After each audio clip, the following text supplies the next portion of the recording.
All right, this week's letter comes from Little Sammy in Bend, Oregon. Little Sammy writes, Dear George G, I don't know for sure, but it seems like my parents are pretty wealthy. They're pretty well to do, very successful. We live in a nice house, and it seems like we have enough, but they're always so stressed out. They're always fighting about money. It seems like they feel like they are broke. So I guess the question is, why do rich people still feel broke?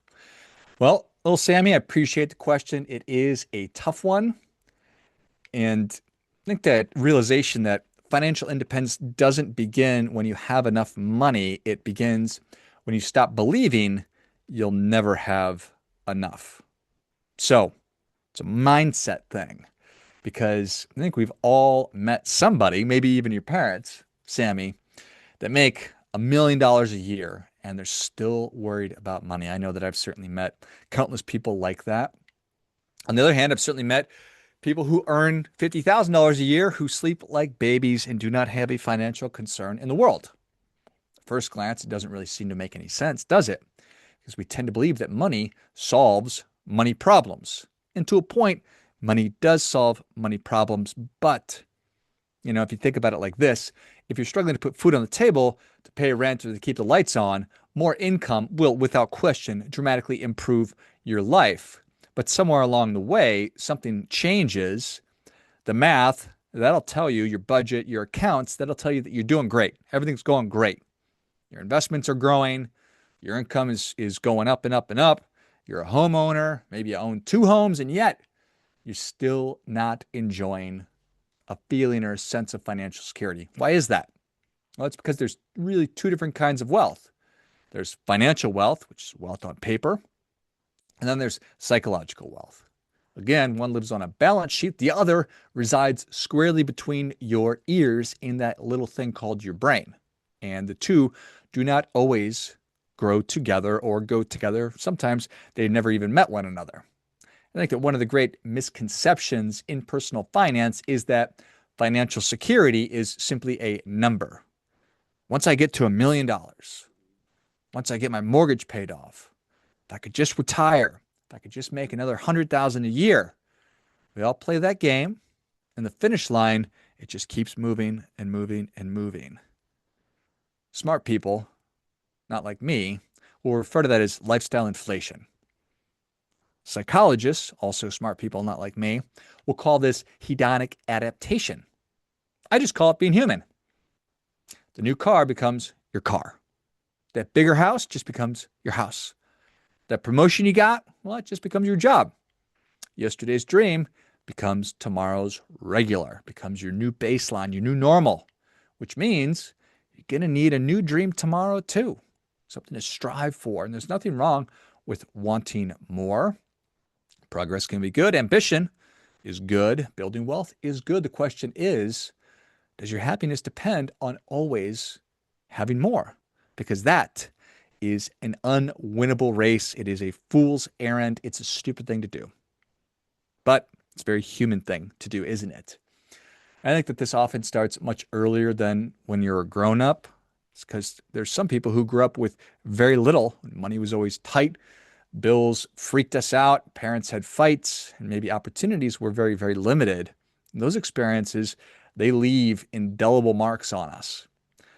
And you can become wildly successful and still carry those fears around that it could all disappear tomorrow.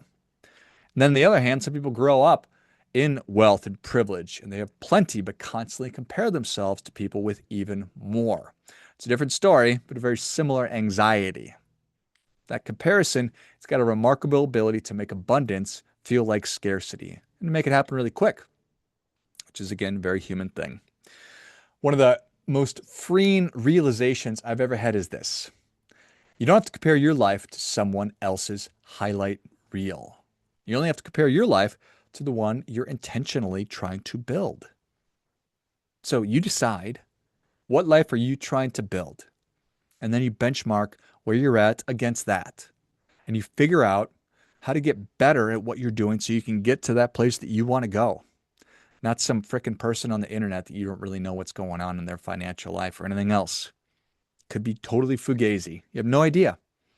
So compare your current life to the life that you want and the life you're working to build, and that's alignment. So when your spending reflects your values, when your calendar reflects your priorities, when your work supports the life you actually want, something interesting happens. Enough becomes a lot easier to recognize because it's not a number, it's a relationship. It's the point where your resources are supporting your values instead of chasing somebody else's. And I'm not saying you stop trying or striving. It doesn't mean you stop growing or that ambition is something to get rid of. No. I'm talking about becoming as capable as you possibly can, to create as much value for others as you possibly can, to build wealth, to care for your family, to make wise investment decisions, and leave a legacy. Just don't confuse accumulation with fulfillment. Because I've met plenty of people with 8 figures who still feel behind. I've met retirees with modest pensions who feel extremely wealthy. So the difference has nothing to do with their net worth. It's the relationship with what they've got.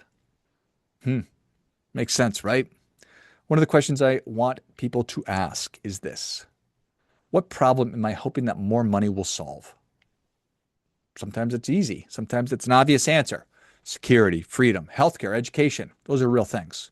But sometimes the answer is much deeper. Approval, status, validation, belonging, identity. Money is an incredible tool, but it is a sucky substitute for purpose. It can't tell you who you are. It can't repair broken relationships. Money will not make you grateful. It certainly can't decide what matters most. There's only one person who can decide what matters most, and that person is you and me. That's why I think the real goal isn't becoming rich, it's becoming aligned. To use your time and your attention and your energy and, of course, your money to build a life that reflects what you truly value. Because when that happens, wealth becomes a means rather than a destination. And paradoxically, that's often when people begin to feel truly rich. Most money decisions aren't really about money at all. They're about what's important: your family, your freedom, security, opportunity, peace of mind. All of those things. It's interesting. You've heard that saying, comparison is the thief of joy. And it is when you're doing it wrong. And again, if you're comparing yourself to some other human being, I don't care where this other human being resides, if they reside on the internet or they live in the house next to you, that is robbing you of your joy. But if you're comparing yourself to what you've decided your life ought to be or what you want your life to be, then it's very, very constructive. And that's what I want for you. Alignment. The Aligned Money Show. Finally landed that plane. Hey, if you're looking for somebody who understands what matters most to you and it can help you align your decisions with it, click on the notes click on the link in the notes of the show. You can email us or you can fill out a little form and you can have a conversation with one of our meaningful advisors in our network. Of course, if you enjoyed today's show, I would appreciate it if you would share it with somebody. That's what helps the show to grow and that's what makes these ideas find other people's ears. And the more of us who are aligned with the life that we really want and we're actively making better decisions every day, well, that's going to make everybody's lives better. It's going to make the world better and all that good stuff. And of course, there's never going to be anybody more interested in your financial success than you are. So act accordingly.